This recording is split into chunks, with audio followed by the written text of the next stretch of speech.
WWE hall of fame শেষ হয়েছে আর বলবো ফাইনালি ইটস ওভার, কারণ এটা 9:30 থেকে শুরু হয়েছে, 2:30টার দিকে শেষ হয়েছে। 2:30টা না, আপনারা যদি ধরেন ভিডিও প্যাকেজ বাদে এটা 2টার দিকে শেষ হয়ে গিয়েছে। বাট মাঝখানে কিন্তু আমি আরো একটা ভিডিও দিয়েছি, তাই আমার কাছে একটু প্রেশার মনে হয়েছে। বাট কি করার, আপনাদের কাছে তো আমার আসতেই হবে। এবং বলে দেই আরো একটা ভিডিও আসবে এটার পরে, সো আপনারা স্টে টিউন। আর আজকে ইন্ট্রো ছাড়া চলুন ডাইরেক্ট শুরু করি। হল অফ ফেমে যদি ট্রিপল এইচের স্পিচের কথা বলি, সে অনেক লম্বা স্পিচ দিয়েছে। আর আমি বলে দেই, আমি কিন্তু এমন সাউন্ড করতে চাই না যে ট্রিপল এইচ খারাপ কিছু বলেছে বা অহেতুক কথা বলেছে। ট্রিপল এইচের কাছে আসলে বলার অনেক কিছু ছিল, এর জন্য সে অনেক সময় কথা বলেছে।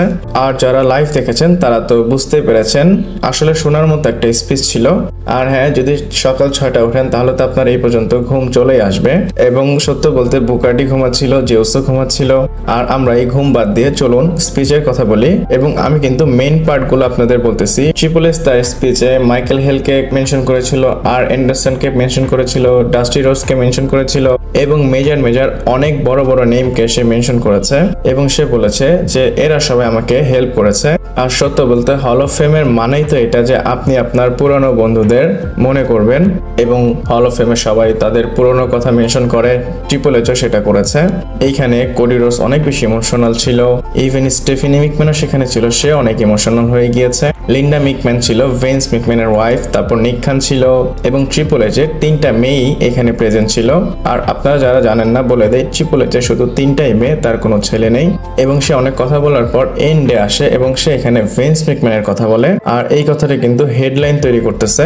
ট্রিপল এইচ ভেন্স মিকম্যানের বিষয় বলে, আই লাভ ভেন্স, এবং সে বলে এখানে সবকিছু চলতেছে, আমার একটু কেয়ারফুলি কথা বলতে হবে।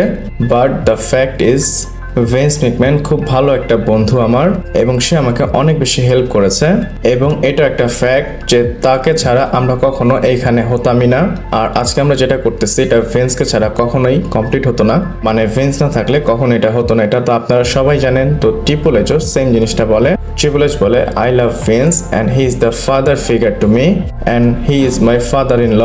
অ্যাকচুয়ালি আমি তাকে ফাদারের মতোই কনসিডার করি। আর এটা বলার পর লোকেরা আসলে অনেক বেশি খুশি হয়ে যায়। তারা সাথে সাথে ভেন্স মিকম্যানের জন্য চিয়ার করতেছিল। তো ভেন্স মিকম্যানকে নিয়ে যত ড্রামা চলতেছিল সবকিছু সরিয়ে দিয়ে ফ্যানরা তার জন্য চিয়ার করেছে। এরপরে ট্রিপল এইচ ওপেনলি বলে, আই লাভ ভেন্স মিকম্যান। আর দেখেন এই কথাটা কিন্তু 2 দিনের মধ্যে 2বার বলা হয়েছে। জন সিনা সবার সামনে ক্লিয়ারলি বলেছে আই লাভ ভেন্স, এবং ট্রিপল এইচও কিন্তু বলেছে আই লাভ ভেন্স।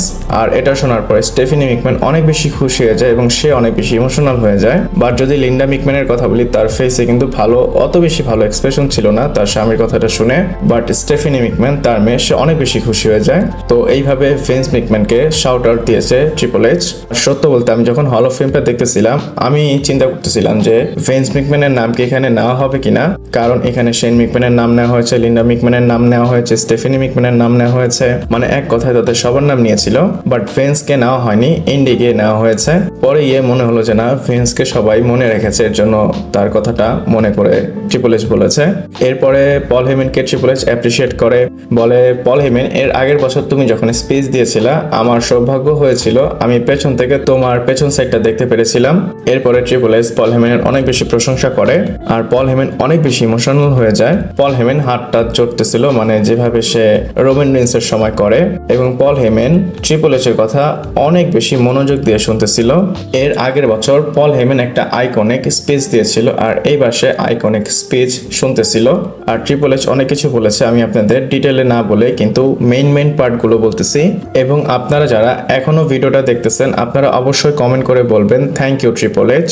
এবং ট্রিপল এইচ এন্ডে গিয়ে বলেছে যে আপনারা সবাই আমাকে অনেক কিছু দিয়েছেন এবং আমি এখানে এসেছি আপনাদের জন্য এসেছি, এবং আমি আমার জীবনটা দিয়ে দিব আপনাদের সর্বোচ্চ দেওয়ার জন্য।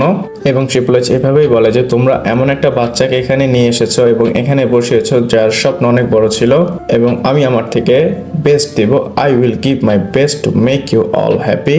এরপর ট্রিপল এইচ জীবন মৃত্যু নিয়ে কথা বলে, আমি একটা সময় অলমোস্ট মরে যেতে বসেছিলাম, বাট আমার ওই সময় রিয়েলাইজ হয়েছে আমরা যে ছোট ছোট চিন্তা করি বা আমরা যে স্ট্রেস নেই, যে সে আমাকে ইনভাইট করেনি, সে আমাকে এমনটা বলেছে, সে অমনটা বলেছে, আসলে এগুলো কখনো ম্যাটার করে না। Because next moment, next day, next কি হবে সেটা তুমি জানো না, এবং যেটা তুমি জানো সেটা হচ্ছে তোমার মৃত্যু হয়ে যেতে পারে, এবং এই সব কিছু তোমার মনের মধ্যে যা আছে সব 1 মিনিটে শেষ হয়ে যাবে। আর তোমরা এমন কিছু যারা চিন্তা করতেছো কখনো এরকম চিন্তা করবো না। ট্রিপল এইচ বলে, আমার নতুন একটা এক্সপিরিয়েন্স হয়েছে যখন আমি ডেথের ক্লোজে গিয়েছিলাম এবং আমি রিয়েলাইজ করেছি ওয়াক করা খারাপ কিছু না, বাট জিনিসটাকে মনের মধ্যে ঢুকিয়ে ফেলা এটা খুব খারাপ কাজ।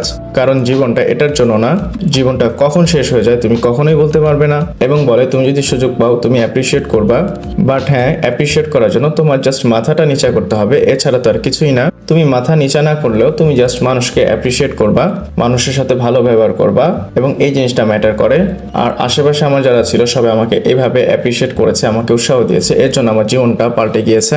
আর ট্রিপল এইচ এর হল অফ ফেমের স্পিচ এই মেইনগুলোই আমি আপনাদের বলেছি। আপনাদের যদি টাইম হয় আপনারা পুরো ভিডিওটা গিয়ে দেখবেন।